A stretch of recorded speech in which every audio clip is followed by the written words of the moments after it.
Jeremias, o profeta sacerdote. Por que Jeremias é o profeta sacerdote? De impopular e desprezado a herói popular dos remanescentes judeus exilados. Com Jeremias, nós vamos aprender lições importantíssimas para a nossa vida cristã. Em dias em que estamos vivendo, que estamos sendo bombardeados por mensagens da chamada teologia da confissão positiva, que, dentre outras coisas, chega a dizer que o cristão não pode sofrer, o cristão tem que ter a melhor casa do bairro, o melhor carro do ano, e se o cristão vier a ter algum sofrimento, isso pode ser traduzido por pecado não confessado. Será isso verdade? Vamos aprender com Jeremias. Você estaria disposto a sofrer a rejeição de amigos, família e conhecidos em nome da fé? Estaria? Em nome da fé, ser perseguido, ser rejeitado, ser vitupirado, você estaria disposto? Nesta lição do profeta Jeremias, nós vamos reconhecer a integridade desse profeta em toda a sua vida, reconhecer a soberania de Deus sobre Israel e Judá, e ter também condições de analisar o contexto histórico do livro de Jeremias. São os objetivos que devem ser alcançados por você, caro aluno, ao terminar um estudo sobre o profeta Jeremias. O sucesso é definido pelo alcance de metas, aquisição de riquezas, prestígio, favor e poder. De acordo com essas definições, Jeremias foi um pobre fracassado. Era pobre, sofreu privações e quando falava, ninguém o ouvia. Mas,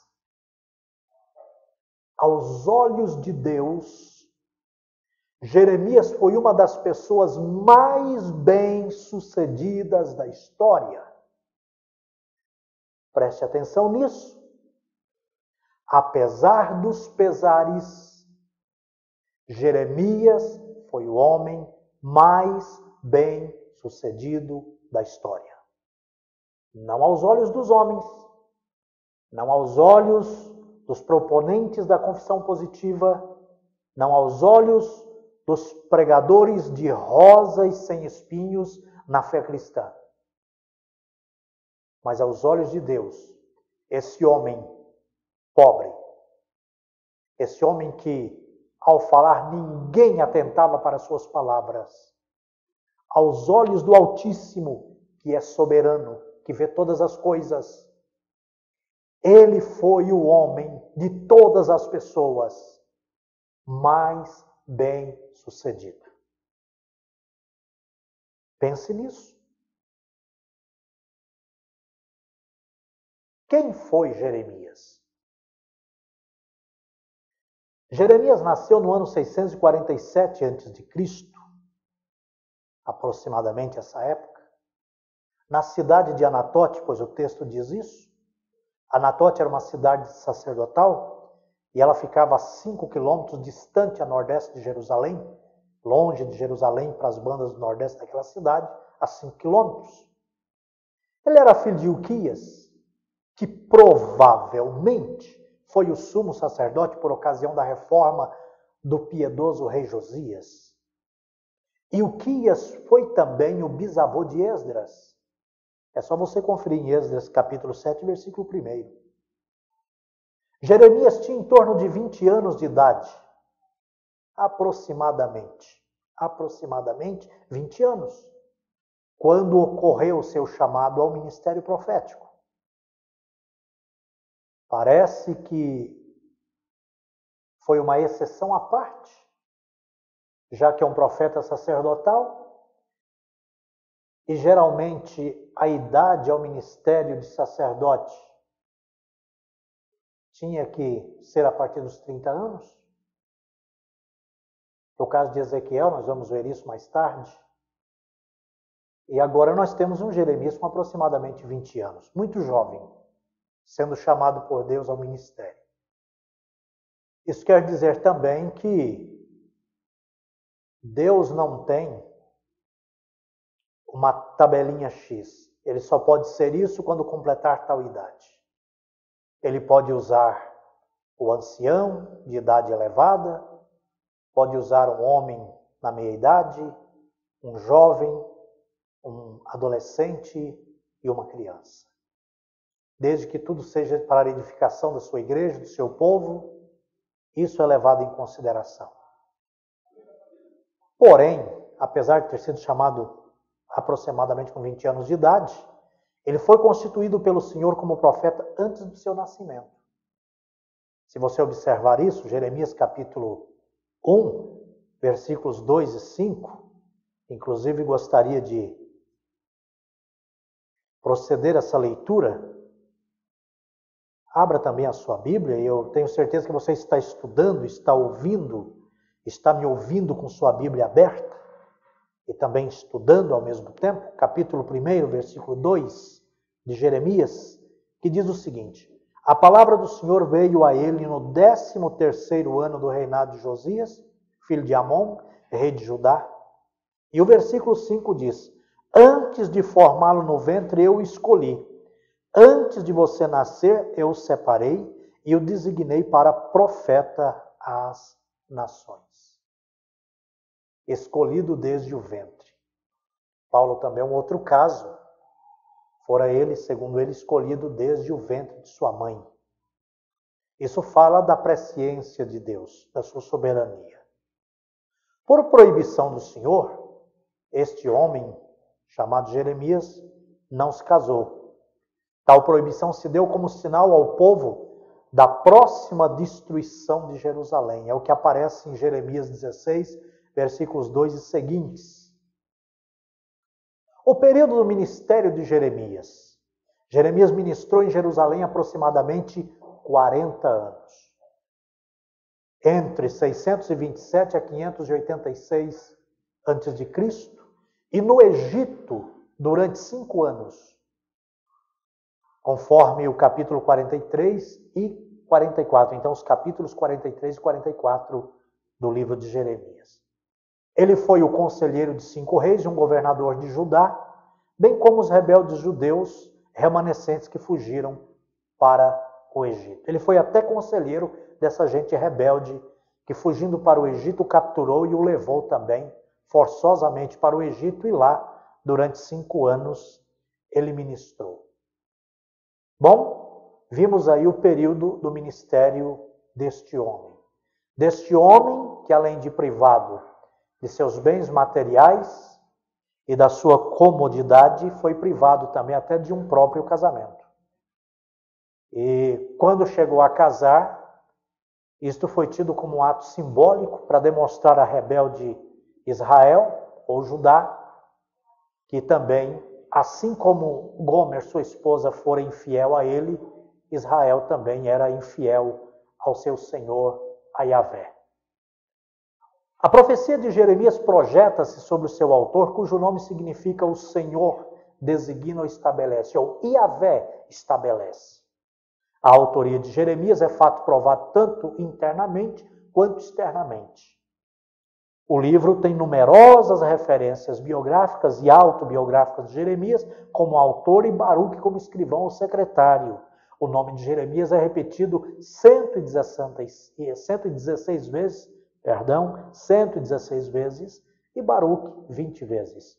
Eu acho que já é o suficiente para se ter um testemunho interno de que ele é realmente o autor que leva o seu nome. Mas também nós temos atestações externas sobre Jeremias como autor do livro que leva o seu nome. O livro é atribuído a ele em Daniel 9:2 e também em Esdras 1:1, bem como em tradições judaicas. Não há como duvidar de que Jeremias seja o autor desse livro. Apesar que ele tinha um amanuense chamado Baruque, ou um escrivão, um escriba, porém, ele é o autor. Ele era o profeta, ouvia os oráculos de Deus, ou tinha suas visões. Quando ele não escrevia com suas próprias mãos, claro, Baruque assim o fazia. E parece que a maior parte do tempo seu escrivão fez isso. Cenário histórico do livro. Data da composição do livro. Foi escrito em 627 e 580 a.C. Então, entre 627 e 580. O ministério de Jeremias começou no reinado de Josias, continuou em Jerusalém durante os 18 anos de reforma e os 22 anos de colapso nacional. Forçado a ir para o Egito com os rebeldes em 586, ali profetizou durante 5 anos, talvez, condenando a idolatria dos judeus, conforme o capítulo 44, versículo 8, e anunciando a vinda próxima de Nabucodonosor para conquistar o Egito, fato que realmente ocorreu em 568 a.C. Nós temos também o cenário político do livro, e isso faremos rapidamente. O cenário internacional, podemos assim chamar. No cenário internacional, foi essa uma época de as nações manobrarem pela primazia do mundo. As 3 nações mais envolvidas eram a Síria, Babilônia e Egito. Estavam no auge. Em 612, os babilônios e os médios destruíram Nínive, a capital da Síria. E em 610 tomaram Harã. Em 605, a Babilônia derrotou o exército egípcio em Carquemes. Inclusive está registrado em 2 Crônicas, ou no livro das Crônicas, no 2º livro, no capítulo 35, versículos 20 a 22. Você pode também ver isso em Jeremias 46:2. E chegou ao auge do poder em 605, isto a Babilônia, no ano da morte de seu pai, apesar de o Egito só ser conquistado em 568. Durante a maior parte daquele período, o Oriente Médio esteve em tumulto e Jeremias advertia em vão aos filhos de Josias a submeterem-se à Babilônia. Em vão, pois eles não obedeceram e o final foi o cativeiro. E Jeremias, no capítulo 25, versículos 10 e 11, profetizou que o cativeiro seria de 70 anos. Nós temos então também o cenário nacional. Vimos então internacional, o avanço das 3 nações poderosas da época, culminando com